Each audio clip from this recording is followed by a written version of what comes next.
Hi, நீங்கள் பார்த்துட்ருக்கீங்கள்ல, இதுதான் மஞ்சள் செடி. மஞ்சள் செடினா நம்ம ஊரில் இருக்கிற அந்த மஞ்சள் தானக்கா, இதில் என்ன அதிசயம் இருக்குது அப்படின்னிங்கன்னா அது கிடையாது.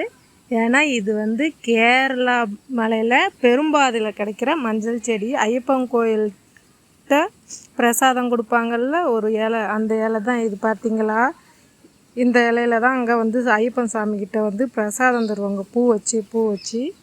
இது எதுக்கு அப்படின்னா, நம்ம குதிகால் வலி நிறைய பேர் சொல்கிறாங்கல்ல, அந்த வலிக்கு இந்த கிழங்கு எடுத்துகிட்டு வந்து தடவைனா கேட்கும்.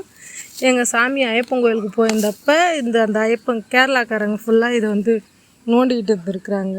நோண்டி இது என்னவாக இருக்கும் அப்படின்னு நோண்டிக்கிட்டு பறிச்சுக்கிட்டு இருந்துருக்குறாங்க. சரி, எதுக்கு சாமிங்களா அப்படின்னு சொல்லி கேட்டதுக்கு சொல்லிருக்குறாங்க, இல்லைங்க இது அந்த குதிகால் வலி, கால் வலி இதுக்கெலாம் தடவைனா இந்த கிழங்கு நல்லாயிருக்கும் அப்படின்னு சொல்லியிருக்கிறாங்க.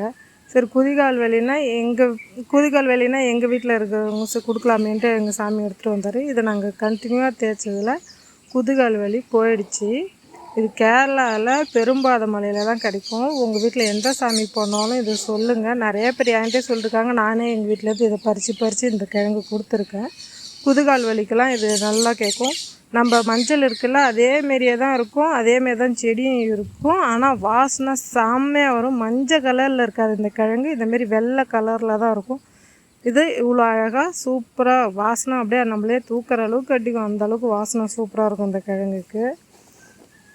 இது ஐயப்பன் கோயிலில் பெரும்பாதை போகிற இடத்துல கிடைக்கும். நம்ம உங்கள் வீட்டில் எந்த சாமிங்க போனாலும் சொல்லுங்கள், இருந்தால் எடுத்துகிட்டு வாங்கணும். குதிகால் வலிக்கு, சுகர் பேஷண்ட் இருக்காங்கல்ல, கால் எரிச்சலுக்கு இந்த கிழங்க தடவுனா, அந்த கிழங்கு இது மேலே இதை செத்திட்டு தடவுனா அந்த வலி கேட்கும். செத்திட்டு சும்மா ஒரு ரவுண்டாக அதை மிக்சிலையோ இல்லை அம்மியிலையோ போட்டு அரைச்சி காலில் பத்து போட்டிங்கன்னா அந்த சுகர் பேஷண்ட்டு கால் எரிச்சல் இருக்கிறவங்க தடவினாலும் இது கேட்கும்.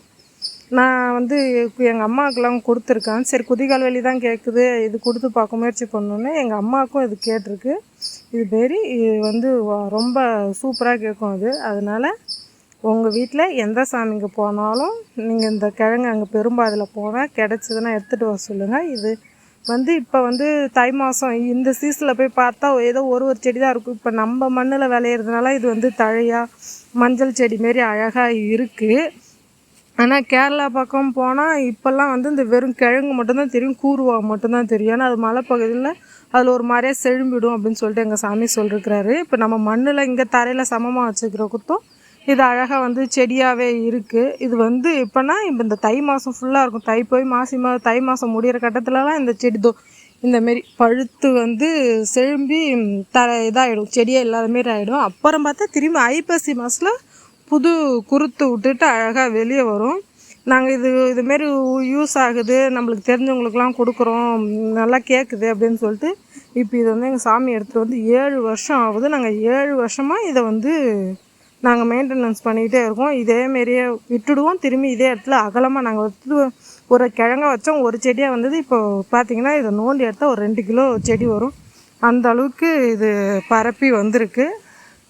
அந்தமாரி இது ரொம்ப குதிகால் வலிக்கும், கால் சுகர் பேஷண்ட். இந்த குதிகால் வலின்னா அந்த கால் தூங்கி ஏஞ்சோன்னே அப்படியே வலிக்குது, கல் குத்துனா வலிக்குதுன்றாங்கள்ல, அவங்களுக்குலாம் இது நல்லபடியாக நல்லா கேட்கும், குதிகால் வலி போகும். பத்தாததுக்கு இந்த சுகர் பேஷண்ட்டுக்கு கால் எரிச்சல் சூப்பராக போகும். நீங்கள் கேரளா மலைக்கு உங்கள் வீட்டுக்கு சாமிக்கு போனாங்கன்னா இந்த கிழங்கு கிடைச்சதுன்னா எடுத்துகிட்டு வர சொல்லுங்கள். முக்கியமாக பெரும்பாதியில் தான் இந்த கிழங்கு கிடைக்கும், சொல்லி அனுப்புங்க. எனக்கு தெரிஞ்சதை நான் உங்களுக்கு சொன்னேன், யூஸ்ஃபுல்லாக எடுத்துக்குவேன்.